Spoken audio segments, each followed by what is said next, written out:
Assalamualaikum warahmatullahi wabarakatuh. Alhamdulillahirabbil alamin. Qala Allahu ta'ala fi kitabihil karim. A'udzubillahi minasyaitonirrajim. Bismillahirrahmanirrahim. Laqad khalaqnal insana fi ahsani taqwim, tsumma radadnahu asfala safilin. Illal ladzina amanu wa 'amilus sholihat. Wassalatu wassalamu ala nabiyyina Muhammadin wa ala alihi wa ashabihi wa ummatihi ajmain. Sahabat sekalian, kita berjumpa lagi dalam program Jejak Langkah episode yang ke-80.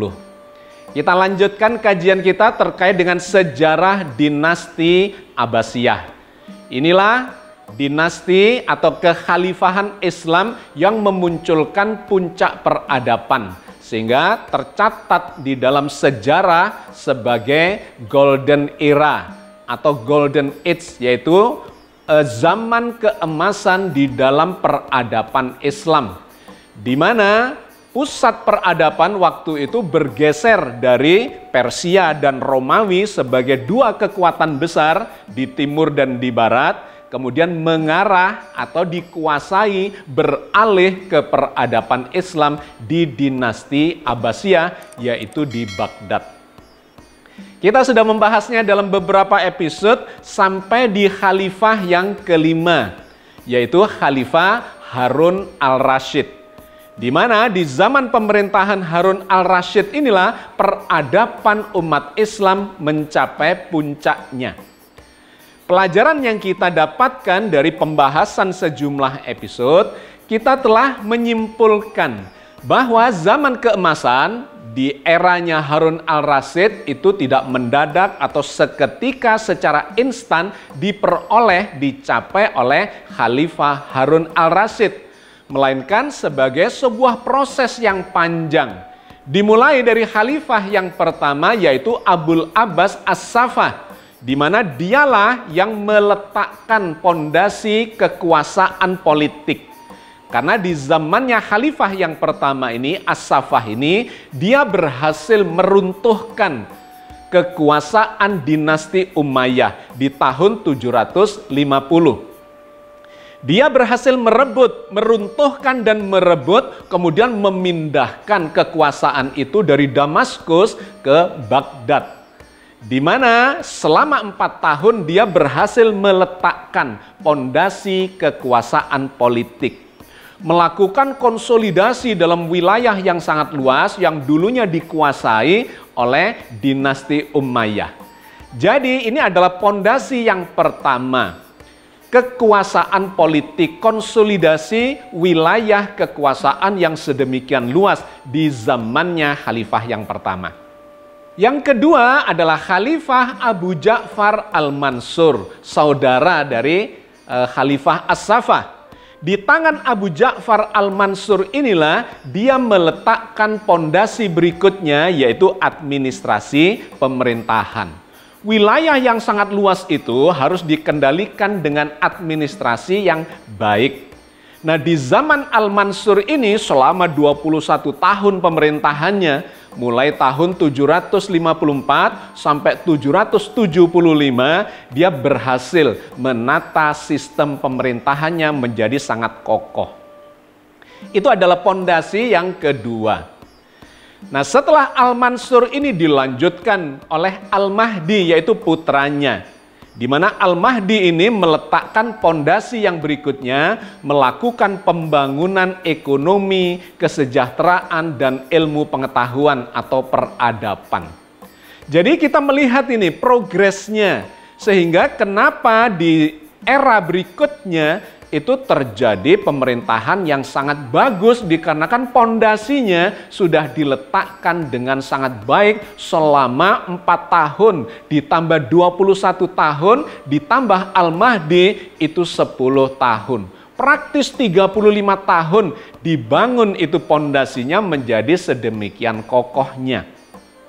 Setelah itu dilanjutkan oleh khalifah keempat yang sayangnya hanya bertahan sekitar 1 tahun saja, dikarenakan dia terbunuh di dalam pemberontakan yang terjadi di zaman itu. Tetapi kemudian bisa dipadamkan pada khalifah yang kelima. Nah, di khalifah yang kelima ini, Harun al-Rasyid itulah terjadi puncak kejayaan dari peradaban Islam di zamannya dinasti Abbasiyah itu. Harun al-Rasyid bisa memerintah selama 23 tahun. Di zaman dia itu terjadi kemajuan di segala bidang. Secara politik sangat stabil. Satu. Yang kedua, secara ekonomi berhasil dia membangun, menjadikan Baghdad sebagai pusat dari perekonomian dunia. Sehingga perdagangan dari berbagai negara, berbagai bangsa di sekitar kekuasaan dinasti Abbasiyah itu semuanya berdatangan ke kota Baghdad dan menjadi makmurlah kota Baghdad sebagai kota perdagangan, kota ekonomi, ya, yang mensejahterakan umat Islam pada zaman itu. Itu yang kedua. Yang ketiga, di bidang ilmu pengetahuan, teknologi, seni budaya, sastra, itu juga mengalami kemajuan luar biasa. Dikarenakan Harun al-Rasyid memberikan perhatian yang sangat serius, bahkan memberikan anggaran pendanaan terhadap proses pembangunan peradaban itu. Pemikiran-pemikiran di berbagai bidang, filsafat, ya, sains, teknologi, astronomi, dan sebagainya, itu berkembang sangat baik di zaman itu. Bahkan dibangunlah Baitul Hikmah, lembaga sains dan teknologi, ya, di zamannya Harun al-Rasyid itu. Semua itu tertata dengan administrasi pemerintahan yang baik.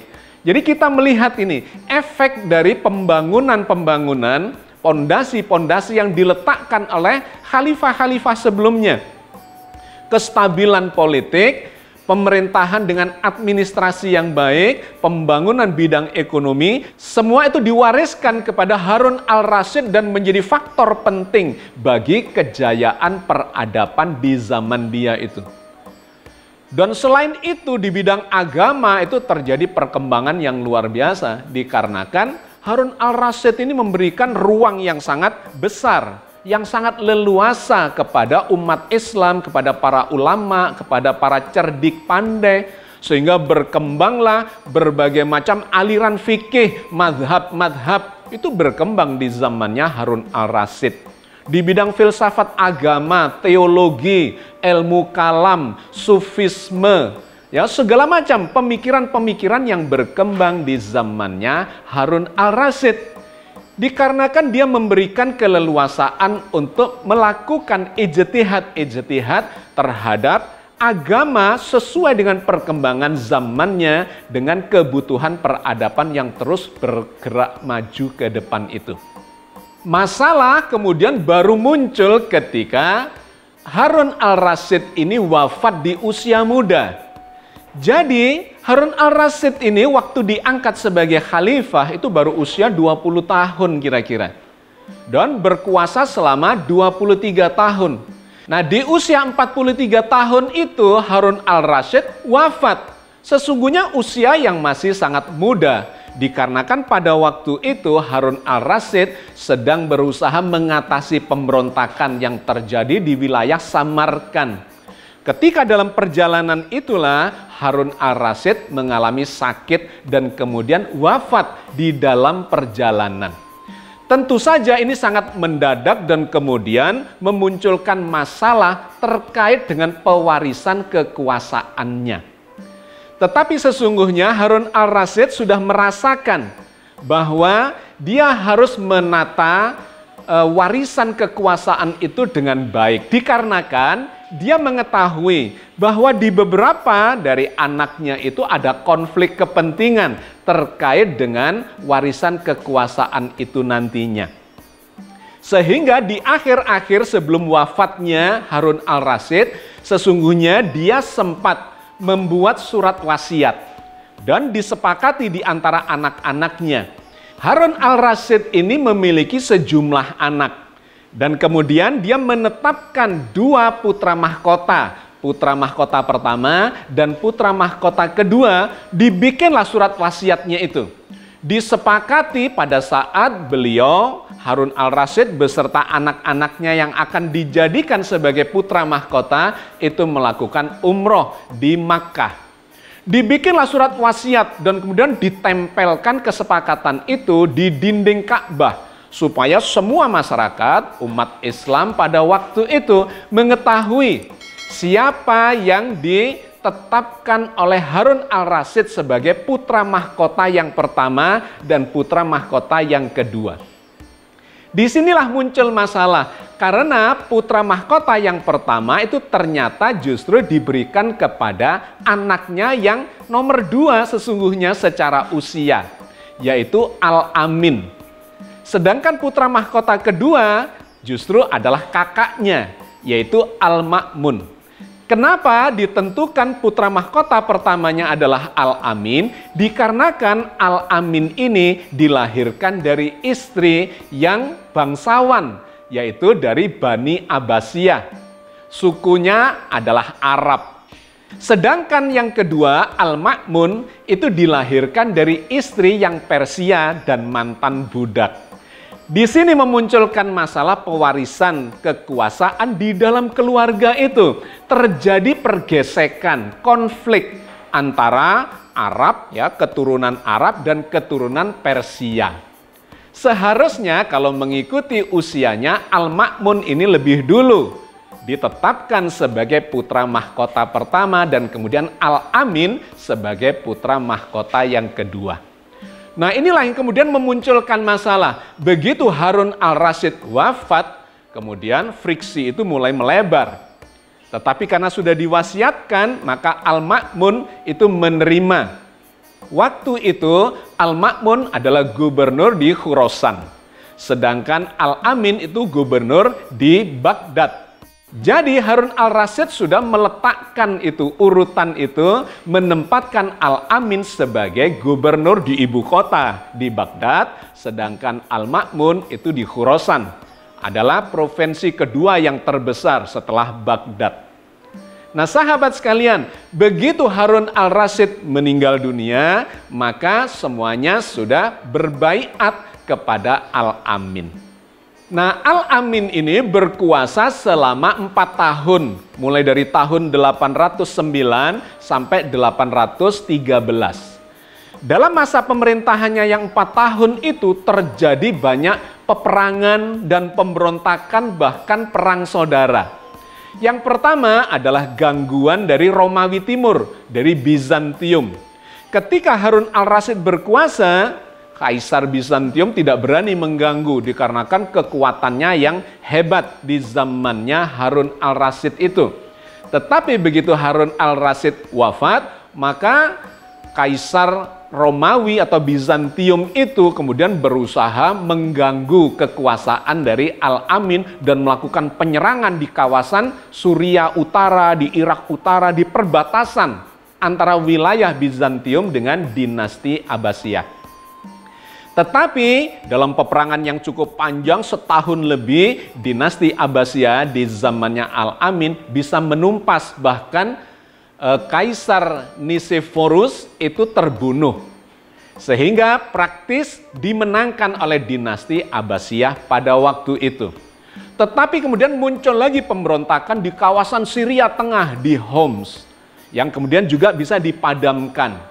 Muncul lagi di Damaskus keturunan dari dinasti Umayyah yang berusaha mendirikan khilafah di sana, tetapi juga bisa dipadamkan.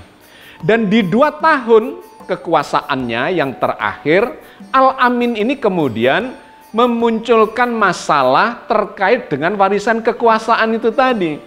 Dia ini dirayu, dibujuk oleh Perdana Menterinya untuk mewariskan kekuasaannya bukan kepada saudaranya Al-Ma'mun, melainkan kepada anaknya yang sesungguhnya masih kecil, yaitu Musa bin Al-Amin.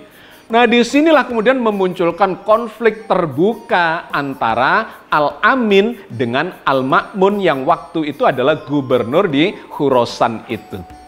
Nah, ternyata bujukan dari Perdana Menterinya Khalifah Al-Amin ini termakan oleh Khalifah Al-Amin. Dia kemudian membatalkan wasiat dari Harun al-Rasyid itu. yang ditempel di dinding Ka'bah itu disuruh melepasnya dan kemudian dirobeknya, dimusnahkan.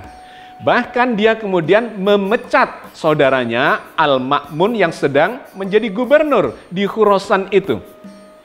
Disinilah muncul perlawanan lantas. Terjadi perlawanan secara terbuka dari gubernur Khurasan waktu itu yang kemudian memunculkan perang saudara antara Al-Ma'mun dengan Al-Amin. Dikarenakan Al-Ma'mun ini membangkang, tidak mau diturunkan oleh Al-Amin, maka Al-Amin mengirimkan pasukan besar ke Khurasan untuk menurunkan Al-Ma'mun itu. Terjadilah perang di kawasan Khurasan itu. Dan ternyata dimenangkan oleh Al-Ma'mun. Pasukan dari Al-Amin mengalami kekalahan besar, bahkan panglimanya terbunuh dalam perang itu. Kemudian Al-Amin mengirimkan lagi pasukan yang lebih besar. Tetapi ternyata terjadi perpecahan di antara panglimanya atau pemimpin pasukannya sehingga mereka akhirnya diputuskan, ditarik kembali ke Baghdad. Dan sebaliknya Al-Ma'mun yang sedang di atas angin kemudian menyerbu Baghdad. Baghdad dikepung selama lebih dari 1 tahun dan kemudian mengalami keruntuhannya. Dalam perang selama hampir 2 tahun itu dimenangkan oleh Al-Ma'mun.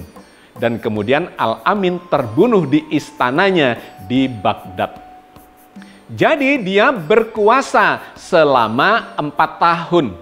Di dalam pemerintahannya selama 4 tahun itu, stabilitas politik mengalami gangguan yang sangat serius. Karena terjadi banyak perang, banyak pemberontakan, bahkan perang saudara.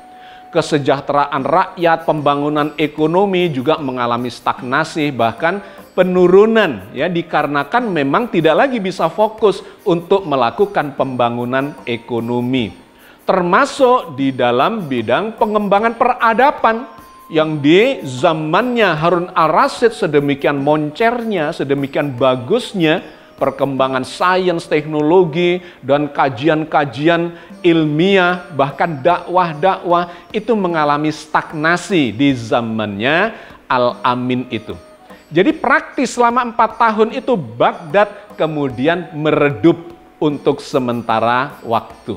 Maka di tahun 813 itu beralihlah kekuasaan dari Khalifah Al-Amin kepada Al-Ma'mun dengan berdarah-darah.